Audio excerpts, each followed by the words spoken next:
ಪ್ರೀತಿ, ವಿಶ್ವಾಸ, ಮಮತೆ, ಮಮಕಾರ, ಸ್ನೇಹ ನೀಡುವಂಥವರಾಗಿ, ಅಂತೆಯೇ ಇತರರೂ ನಿಮಗೆ ನೀಡುವುದನ್ನು ಅರ್ಥ ಮಾಡಿಕೊಂಡು ಬದುಕಿನಲ್ಲಿ ಈ ಒಂದು ಭಾವನೆಗಳೇ ನಮ್ಮ ಜೀವನದಲ್ಲಿ ನಮ್ಮ ದೊಡ್ಡ ಆಸ್ತಿ ಅಂತ ನೀವು ಭಾವಿಸಿ ಬದುಕನ್ನು ಅನುಭವಿಸಲು ಆರಂಭಿಸಿದರೆ ನಿಮ್ಮ ಬಾಳು ಬಂಗಾರ ಆಗ್ತದೆ ಅಂತ ನನಗನ್ನಿಸಿದೆ.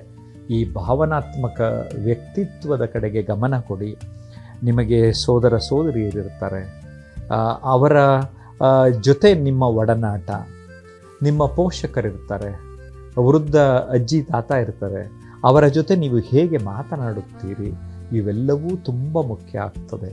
ನಾವೇನು ಅಂದರೆ ತುಂಬ ನಿಕೃಷ್ಟವಾಗಿ ಮಾತನಾಡುವುದನ್ನು ಕಲಿತೇವೆ, ಆದರೆ ನಮ್ಮ ಮಾತುಗಳಿದೆಯಲ್ಲ, ಇನ್ನೊಬ್ಬರ ಪ್ರೀತಿ, ವಿಶ್ವಾಸ, ಮಮತೆ, ಮಮಕಾರ, ಸ್ನೇಹವನ್ನು ಪಡೆಯೋದಕ್ಕೆ ಸಹಕಾರ ಆಗ್ತದೆ. ಹಾಗಾಗಿ ನಾನು ಮಾತನಾಡುವುದು ಹೇಗೆ ಅಂತಲೇ ನಾನು ಆನ್ಲೈನ್ ಕ್ಲಾಸ್ ಮಾಡ್ತೇನೆ, ಭಾಷಣ ಮಾಡೋದು ಹೇಗೆ ಅಂತಲೇ ಹೇಳ್ಕೊಡ್ತೇನೆ. ಜೊತೆಗೆ ನಮಗೆ ಭಯಗಳಿರ್ತದೆ, ಎಷ್ಟೊಂದು ಭಯಗಳು ಹೋಗ್ಲಾಡಿಸ್ಕೊಳ್ಳೋದಕ್ಕೆ ಈ ಮಾತು ಹೆಲ್ಪ್ ಆಗ್ತದೆ.